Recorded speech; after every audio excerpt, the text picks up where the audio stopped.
journal. Bénédicte Kanda. Bonjour à tous et merci de nous rejoindre sur Radio Lomé pour le journal dont voici le sommaire.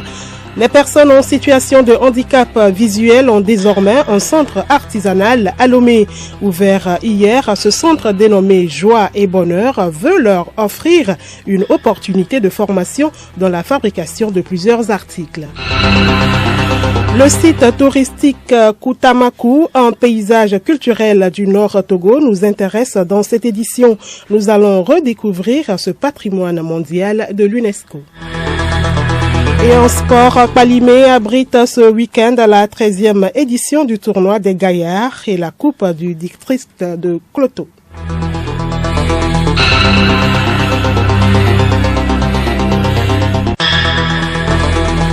Radiolomé.tg. Bienvenue à tous. Les personnes en situation de handicap visuel dévoilent leur centre artisanal à Lomé. Il s'agit du centre Joie et Bonheur qui a ouvert ses portes hier à Didogomé. L'initiative vise à les rendre autonomes en vue d'éviter la mendicité selon Asian Kessé Emmanuel, premier vice-président de l'Association des personnes handicapées visuelles pour la contribution au développement. Nous voulons profiter de cette occasion pour lancer cet appel à tous nos partenaires de faire en sorte que ce centre ne se ferme pas parce que nous ne démarrons pas sur cette activité pour qu'il se plante dans les jours à venir. Nous voulons qu'il donne des fruits au profit des personnes handicapées visuelles du Togo en général. Koudjao Senakomi, directeur du centre, présente certains produits déjà fabriqués. On peut voir les tables, les tabourets, les essuie-pieds, éventails et des détergents, du piment de table, de savon liquide pour le moment. Yaoba Kofi Suleiman, le représentant du ministre en charge de l'artisanat, salue cet effort. C'est vraiment un bon chemin que les initiateurs ont pris et ils doivent faire en sorte qu'au bout des personnes formées ici soient effectivement compétentes à contribuer à la production de la richesse au Togo. Le centre artisanal Joie et Bonheur va offrir prochainement plusieurs formations aux personnes handicapées visuelles comme la fabrication des tam-tam djembé, des savons de toilette et des pagnes. Le Togo a gagné 5 places en matière du développement humain selon le classement mondial fait par le PNUD pour la période 2021-2022. Quelle place occupe-t-il par rapport à l'UEMOA et à la CEDEAO? La réponse dans ce dossier de Charlotte Ahar. Le Togo occupe le deuxième rang des pays de l'Union économique et monétaire ouest-africaine, UEMOA, derrière la Côte d'Ivoire. Selon le rapport du PNUD, il se classe au plan mondial au 162e rang sur 191 pays contre 167e au dernier rapport 2019-2020. La Côte d'Ivoire, elle, occupe le 159e rang. Le Togo, en outre, est classé 4e de la CEDEAO après le Cap-Vert, le Ghana et la Côte d'Ivoire. Ce classement a été fait en rapport avec l'indice de développement humain IDH. Celui-ci est passé de 0,515 en 2019-2020 à 0,539 en 2021-2022, soit une différence de 0,24. Une performance en constante progression grâce aux investissements du gouvernement dans la réalisation de nouvelles politiques axées sur l'inclusion sociale et la lutte contre la pauvreté. Charlotte Ahar, la Commission électorale nationale indépendante CENI proroge jusqu'au lundi 29 mai prochain le recensement électoral fixé du 20 au 22 mai 2023 dans la deuxième zone. Les horaires d'ouverture et de clôture dans les CRV restent maintenus de 7h à 16h. Ceci afin de permettre aux citoyens d'obtenir leur carte électorale en raison de l'affluence constatée. Lorsque le recensement sera fini, place sera faite aux élections. Une fois les élections terminées, les résultats provisoires seront proclamés par la CENI. Les différents partis politiques pourront introduire les réclamations auprès de la Cour constitutionnelle. Après, la Cour constitutionnelle sera chargée de proclamer les résultats définitifs. C'est le président de cette haute instance qui annoncera officiellement ses résultats. Celui en exercice, Abdou Assouma, nous venons de l'apprendre, a tiré sa révérence. Nous reviendrons là-dessus dans nos prochaines éditions. Concernant toujours les élections, la première session ordinaire de l'année 2023 de la Haute Autorité de l'Audiovisuel et de la Communication AC, consacrée à l'élaboration des tests réglementaires de la couverture médiatique des prochaines élections législatives et régionales, à la délivrance et au renouvellement de la carte de presse, à l'autorisation d'installation et d'exploitation des web radios et web télévisions, aux déclarations de parution des publications écrites et en ligne en mode écrit, se déroulera du 26 au 30 juin 2023.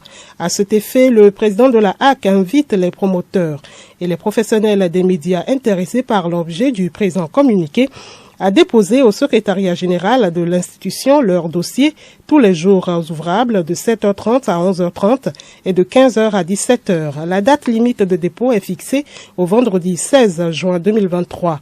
Passé ce délai, aucun dossier ne sera reçu. Le journal Bénédicte Kanda. La suite de cette édition, les boulangers fêtent le pain ce vendredi. Cette célébration a pour thème « Comment revaloriser le pain et promouvoir la production locale ». Une conférence de presse a marqué l'événement à Lomé.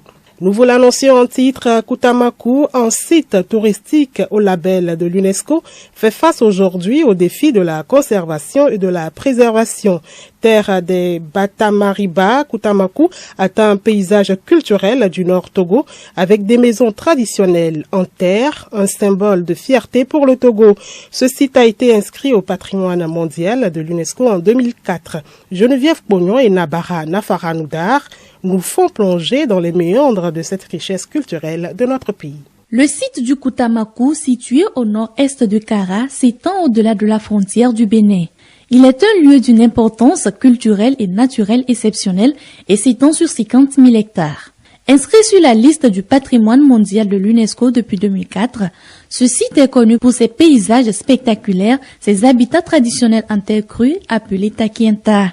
Les liens entre habitat et pratiques culturelles font l'identité du site. Ce paysage culturel vivant est occupé par les Batamariba. Ce peuple s'est établi entre le XVIe et le XVIIIe siècle. Selon l'archéologue Angèle Aguiga, le Koutamakou est un site majeur de l'Afrique. Il est considéré comme l'île de Gorée, les palais royaux d'Abomey et les tombeaux des Askia au Mali. Cependant, ce trésor togolais fragile fait face à de nombreux défis et met en péril son intégrité et sa valeur universelle exceptionnelle. Ces défis sont entre autres la croissance des pressions anthropiques, l'urbanisation et le développement non réglementé, les risques accrus d'incendie et d'érosion des sols, l'évolution des modes de vie et des traditions et l'émigration des jeunes générations.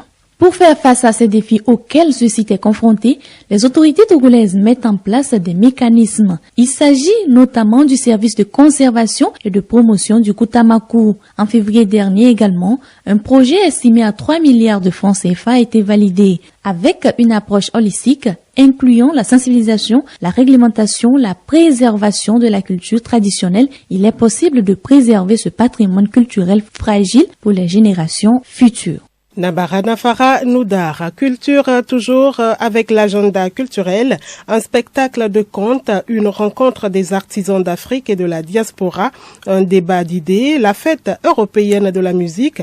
Voilà entre autres activités qui meublent la page de ce vendredi. Geneviève Pognon. La fête européenne de la musique, dénommée les Afropéennes, est un nouveau festival de musique. Le festival Les Afropéennes sont nés de la volonté de faire rencontrer toutes les musiques dans une grande manifestation. Célébrée dans le monde entier, la fête de la musique se transforme au Togo et devient, sous l'impulsion de l'Union européenne, un festival des musiques afropéennes. Il se déroule du 23 au 25 juin à Lomé et célèbre la rencontre des cultures culture musicale africaine et européenne. Deuxième fil rouge de l'Institut français du Togo, c'est une invite à s'interroger sur nos habitudes de consommation, sur nos modes d'extraction et de production envisagés, tant du point de vue écologique que social et psychologique. Rendez-vous le 14 juin pour croiser nos regards. L'agenda culturel, c'est aussi la grande rencontre des artisans d'Afrique et de la diaspora qui se déroule du 27 au 29 juillet prochain au Centre des expositions et foires Togo 2000. Pendant 3 jours, des artisans venus du Togo et d'ailleurs vont exposer leur savoir-faire.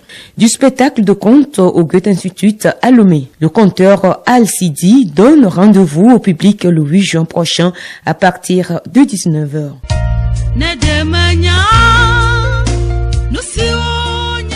Et puis, elle est de retour sur la scène musicale. L'artiste de la chanson gospel Daina Fritas convie ses fans à la dédicace de son 6e album intitulé Ma reconnaissance à Dieu. C'est à travers un méga concert le 10 juin prochain à la salle de louange Silla 6 à Décor à Lomé.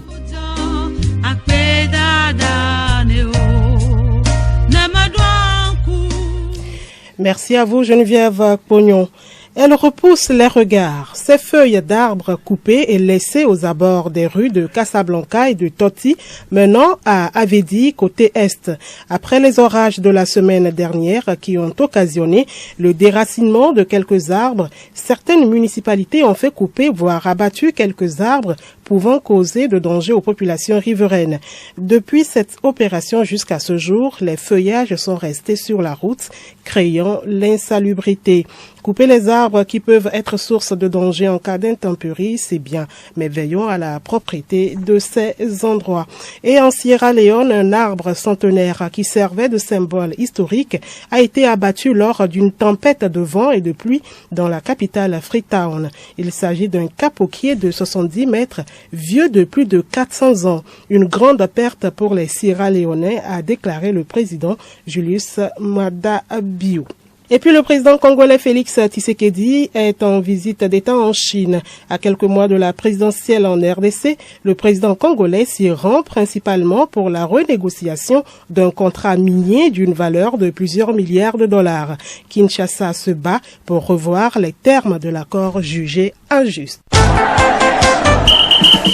L'actualité sportive à Palimé, le théâtre du football des Gaillards ce week-end.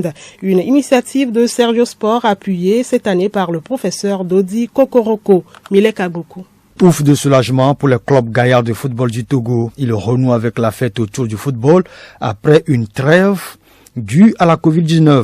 Prennent le point de départ ce samedi 9 clubs sans le détenteur du trophée de la dernière édition. La liste des participants avec le promoteur de l'événement, Serge Benissa. On aura l'Union des Gaillards de Cloto, Foyer des vétérans d'Atapamé, la Sagesse de Badou, les Gaillards d'Avedi, Aplaou Gaillard Club, Nachigal de Baguida, Wisdom FC de Lomé, Liberty Tokan Solidarité et Yesen d'Agoué. Ils seront en tout 9 équipes à la conquête de cette 13e édition du tournoi des retrouvailles.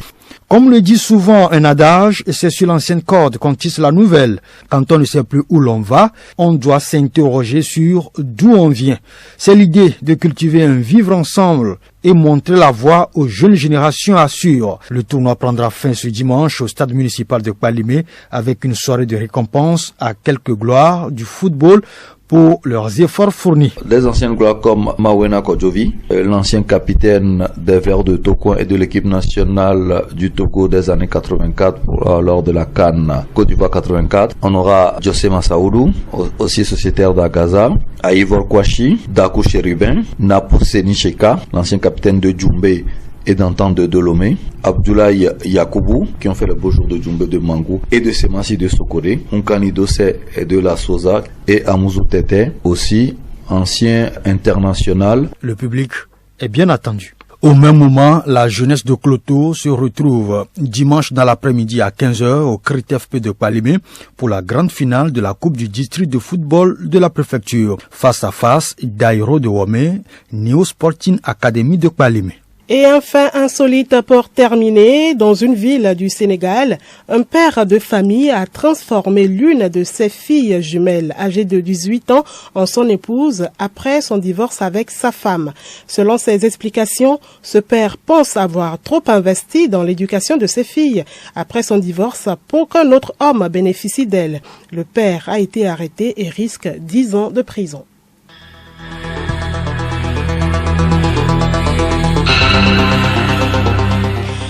Voilà, c'est la fin de cette édition de la mi-journée sur la station du plaisir. Merci de l'avoir suivi. Restez avec nous pour la suite de nos programmes.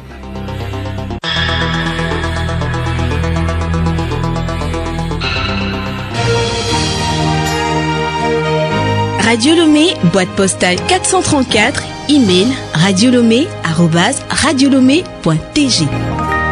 radiolomé.tg